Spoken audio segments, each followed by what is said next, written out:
दोस्तों, स्वागत है मेरे चैनल में आप लोगों का। तो मेरे जितने बड़े भाई बहन और माता पिता हैं, मैं उनको प्रणाम करना चाहती हूँ।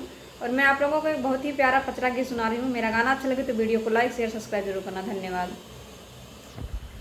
कवन फूलवा सींच मैया सजवा बिहनवा हो, कवन फूलवाना सींच ठीक दुपहरिया हो, कवन फूलवाना सींच ठीक दुपहरिया हो, कवन फूलवाना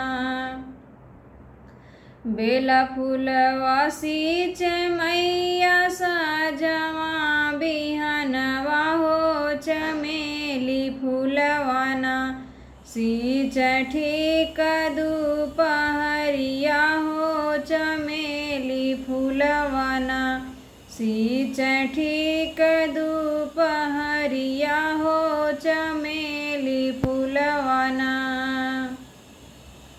कवन फूलवा सींच मैया सजवा बिहनवा हो, कवन फूलवाना सींच ठीक दुपहरिया हो, कवन फूलवाना सींच ठीक दुपहरिया हो, कवन फूलवाना अड़हुल फूलवा सींच मैया सजवा बिहनवा हो, कि गेना फूलवाना सींच ठीक दुपहरिया हो, कि गेना फूलवाना सींच ठीक दुपहरिया हो, कि गेना फूलवाना कवन फूलवा सींच मैया सजवा